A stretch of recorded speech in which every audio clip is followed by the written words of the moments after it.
Across the battlefields of the Western Front, countless soldiers made the ultimate sacrifice, their names and stories often fading into history. But in Cabaret-Rouge British Cemetery, Souchez, their memories endure, etched into the headstones, and stand as silent witnesses to their bravery. Today, the cemetery contains over 7,650 burials of the First World War, over half of which remain unidentified.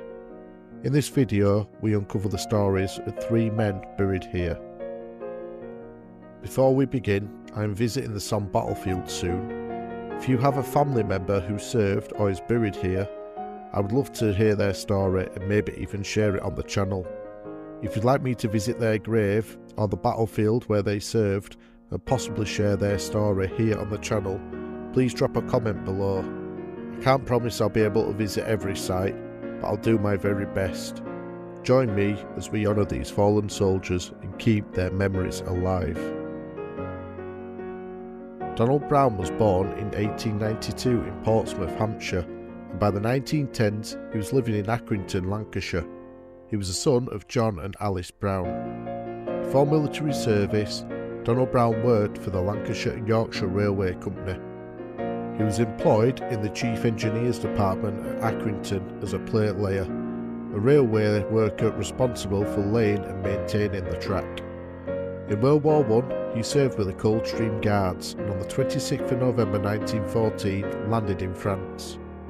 After serving throughout all 4 years of the war, he succumbed to wounds sustained in action on July the 27th, 1918, just 4 months before the armistice. Described as a well-presented and promising young man, he had previously been invalided back to England in 1915 due to trench foot. Having endured some of the fiercest battles, he experienced numerous harrowing moments on the front lines.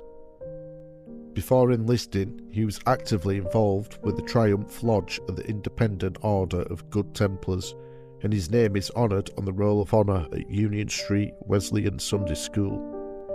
His mother received the following letter from her son's officer, Lieutenant Corbould. It is with the utmost regret I have to inform you that your son, Private Donald Brown, has died of wounds inflicted by a shell. At the time he was wounded, he was practically feeling no pain. In fact, he was particularly cheerful, and no one anticipated his wound was fatal. He died at the dressing station, and I have ascertained his end was quite peaceful. I have seen his grave, which is in a properly kept graveyard, and a cross is being erected over his grave. I can only ask you, accept my deepest sympathy in your great sorrow, but I trust that the thought your son that was in my platoon died for his country may be some solace to you. He was a brave and willing soldier, and his loss is deeply felt by myself and his comrades with whom he was very popular. The cemetery where Brown was buried was called Blairville Orchard British Cemetery. This cemetery doesn't exist anymore. In 1923, the cemetery was excavated and placed into Cabaret-Rouge British Cemetery. The personal inscription on his grave reads, "At rest with the Lord." Private Donald Brown was 26 years old.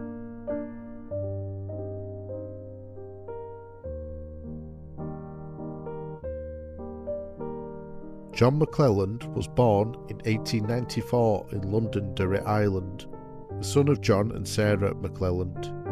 During the Great War, he served with the 2nd Battalion Highland Light Infantry.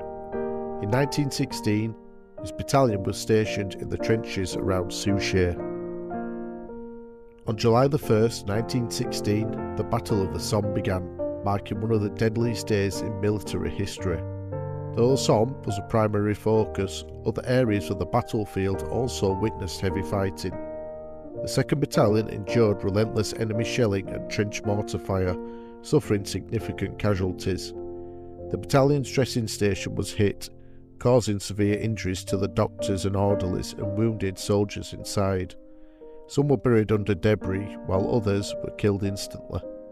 The destruction and chaos made immediate medical treatment nearly impossible, forcing survivors to seek safety amid the continued bombardment. During this intense action, Private John McClelland was killed. He was just 22 years old.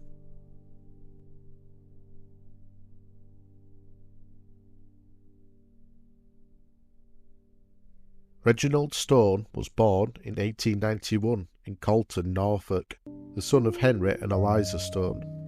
During the Great War, he served with the 7th Battalion Norfolk Regiment. In 1916, his battalion took part in the infamous Battle of the Somme. On October the 12th, the battalion launched an assault aimed at capturing Bayonet and Scabbard Trench. At 2:50 p.m, the whistles blew, and the men surged forward from their trenches into a hail of enemy fire.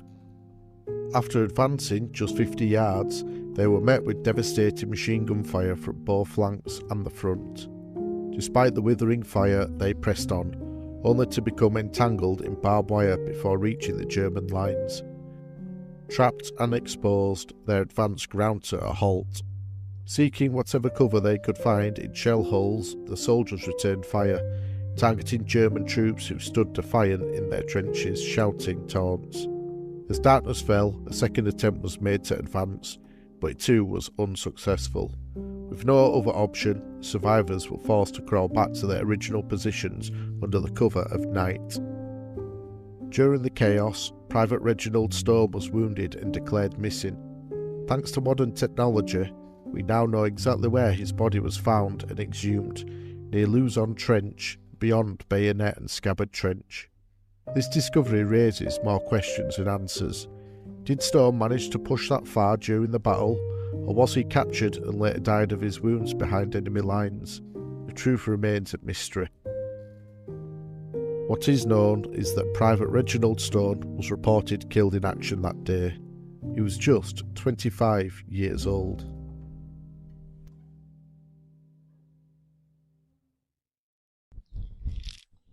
If you like listening to the stories of the history of those who came before, then please give the video a like and subscribe to keep updated about future videos of the history of those who came before.